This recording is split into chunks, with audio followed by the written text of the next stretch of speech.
The latest now in our breaking news, the U.S. military has shot down another high-altitude object, this time near Lake Huron. This would be the third object brought down in as many days. Let's go now to CNN's Arlette Saenz at the White House. Arlette, you have new details about this object. What are you learning?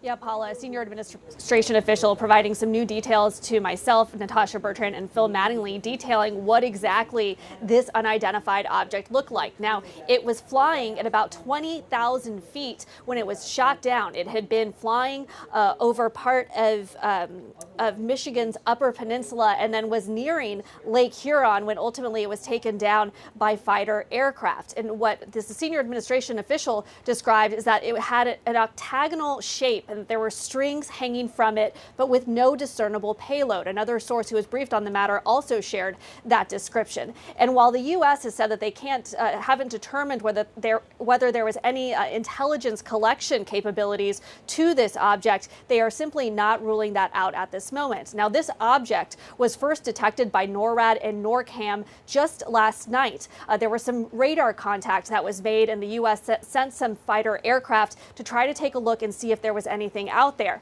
Last night, they did not see an object and ultimately believed that it was an anomaly, a radar anomaly. But then today, they reacquired that radar contact and found this object that was going from Wisconsin over into Michigan. Now, there were concerns about the height of this aircraft. It was flying at 20,000 feet, and also its path. So there had been concerns about what it might mean for civilian aircraft. But officials say that it did not pose any imminent threat to people on the ground. But ultimately, President Biden followed the advice of his military leaders and ordered that this unidentified object be shot down. So that is what transpired today. But just to step back, this is just the latest in a series of remarkable events over the course of the last 8 days. This is the fourth time that the U.S. has shot down an aerial object in North American airspace, starting with that Chinese spy balloon, which traversed across the country for days and was ultimately shot down off the Carolina coast.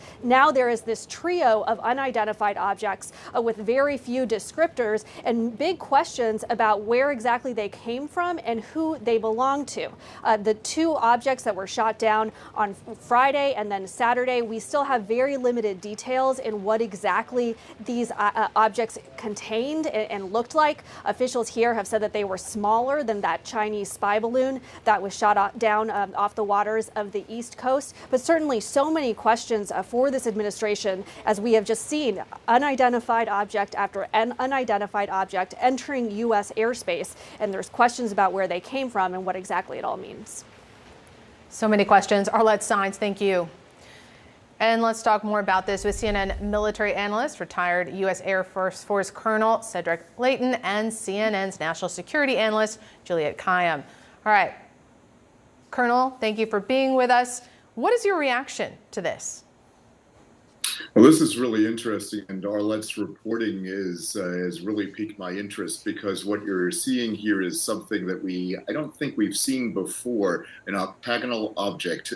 So I don't know if that's a payload or if that's actually the balloon or the propulsion system or something else like that. So we don't have very many details, but these are the kinds of questions that we definitely have to be asking. And then the other thing that I thought was interesting from this octagonal object, we have strings coming out. Strings could be all kinds of things, but I'm looking at the possibility of those strings being antennas of one type or another, either for receiving or for transmitting information. So that's the kind of stuff that we have to analyze, have to have the DoD and other forensic specialists analyze this and really take a look at what this system actually is, how it connects with the other systems that were shot down earlier, if it does connect at all. Those are the kinds of questions that I have right now. I also note one other thing, if I may, and that's the relatively low altitude that this thing was flying at.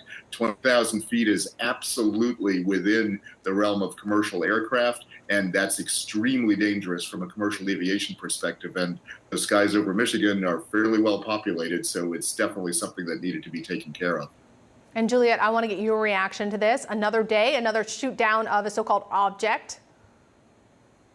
So I want to put this in the categories of what we know and what we don't know. So what we know is that since the Chinese balloon incident a week ago and learning of other infiltrations by the Chinese of the balloon in years past, essentially NORAD, Northcom, and other agencies essentially what would you call opened up the aperture of what they were looking for. So they're getting lots of positives that they did not get before. Most of that is going to be known airplanes, whatever it may be, but there are now going to be lots more things that sort of raise the level of concern. So that's the first thing we know. These positives were anticipated, more positives. What we can't answer now is this sort of bigger aperture picking up lots of stuff that has essentially been forgiven, sort of, around in the skies, whatever else it is, because it didn't pose a threat, or is it part of something organized for whatever surveillance? I do want to, so we don't know. And I would just want to pick up on what the congressman who was on before us, to speculate about China in all of these incidents is just, I'm sorry, it is just not right now. We do not know what these objects are. Two are described as VW size. One is now octangle. We don't know if there's balloons attached to them. So we need to just sort of understand what's going on. There's a wider lens of surveillance that is picking up things. We don't quite know what they are. And our tolerance for it after what happened with China is lower. We're going to shoot it down if it is unmanned, if it's hurting commercial or a threat to commercial aviation, and if shooting it down will not harm Americans in the homeland. That is essentially what's going on.